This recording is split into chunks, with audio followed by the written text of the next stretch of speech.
Heat విరిగి ఎగిరిపడడంతో బతికిపోయా. అంత క్షణంలో జరిగిపోయింది. ఎలా బతుకొని ఆశ్చర్యంగా ఉంది. మృత్యుంజయుడు రమేష్ విశ్వాస్ వెల్లడి. ఆసుపత్రిలో రమేష్ ప్రారంభించిన ప్రధాని నరేంద్ర మోడీ. దీనంతటి కారణం కూడా దేశ ప్రధాని.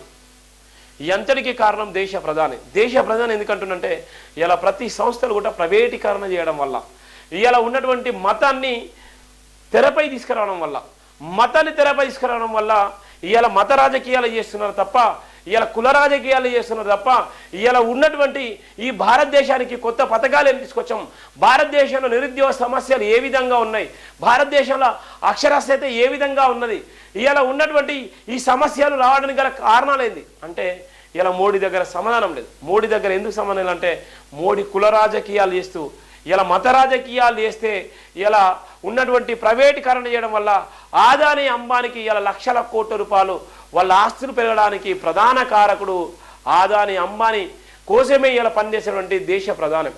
ఒక పక్కన భారతదేశంలో అత్యంత ప్రమాదకరమైనటువంటి విమాన ప్రమాదం, అలానే రైలు ప్రమాదాలు, ఎన్నో భయంకరమైనటువంటి ప్రమాదాలు ఎందుకు జరుగుతున్నాయి? ఎవరి నిర్లక్ష్యం? ఇది ప్రభుత్వ నిర్లక్ష్యమా, లేకపోతే ఉన్నటువంటి కేంద్ర ప్రభుత్వ నిర్లక్ష్యమా, రాష్ట్ర ప్రభుత్వ నిర్లక్ష్యం అంటే స్పష్టంగా కేంద్ర ప్రభుత్వ నిర్లక్ష్యం. కేంద్ర ప్రభుత్వాలు ట్యాక్స్ వసూలు చేస్తుంది. కేంద్ర ప్రభుత్వాలు ప్రతి రూపాయి కూడా ముక్కుపిండి వసూలు చేస్తుంది. మరి అలాంటప్పుడు ఇలా ఉన్నటువంటి నకిలీ వెధవలు, నకిలీ సంస్థలు, ఇలా ఉన్నటువంటి ఫేక్ సంస్థలు, ఇలా ఉన్నటువంటి ప్రైవేటీకరణ చేసేటువంటి దౌర్భాగ్యమైన సంస్థలు కట్టడి చేసి ఇలా జీవితాలు ఆగం చేస్తున్నారు. ఆ కుటుంబాలకు ఎవరు రక్షణ కావాలి? 243 మంది ఒకేసారి అగ్నికి ఆహుతైపోయారు.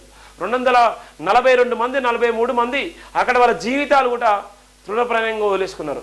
వాళ్ళ ఆశయాలు, వాళ్ళ ఆలోచన విధానాలు, వాళ్ళ కుటుంబాల, వాళ్ళ పరిస్థితి ఏంది?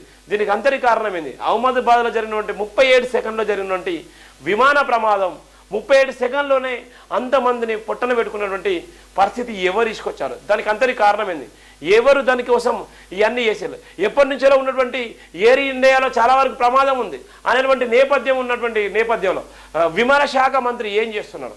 ఎందుకు రివ్యూ చేయలేకపోయారు? అంటే ఇవన్నీ తప్పులు. ప్రశ్నిస్తే వాళ్ళ మీద రాజద్రోహం కేసులు అంటారు, ప్రశ్నిస్తే వాళ్ళ మీద ఏదో మతోన్మాద కేసులు అంటారు. ఈ అన్నిటి కారణము ఈ దేశ ప్రధాని వెంటనే రాజీనామా చేయాలి. కేంద్ర హోంశాఖ మంత్రి వెంటనే రాజీనామా చేయాలి. కేంద్ర హోంశాఖ మంత్రితో పాటు విమాన శాఖ మంత్రి కూడా రాజీనామా చేయాలి. ఆ కుటుంబాలకు తక్షణమే న్యాయం జరగాలి. ఆ కుటుంబాలకు కేంద్ర ప్రభుత్వం పెద్ద మొత్తంలో వాళ్ళకు డబ్బులు ఇచ్చి ఆ కుటుంబాలకు రక్షణ కల్పించి, ఎవరైతే విమాన ప్రమాదంలో మరణించిన కుటుంబాలకు అదే విమాన సంస్థల వాళ్ళందరికీ కూడా ఉద్యోగాలు ఇవ్వాలని ప్రధానంగా నేను డిమాండ్ చేస్తున్నాను.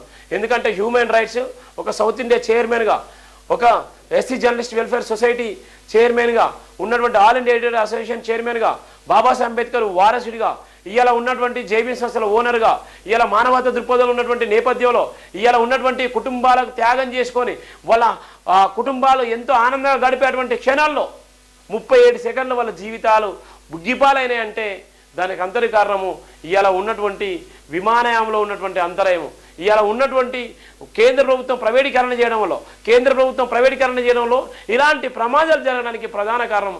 సుమారుగా అనేక మంది ప్రాణాలు కోల్పోయినటువంటి దౌర్భాగ్యమైన పరిస్థితి.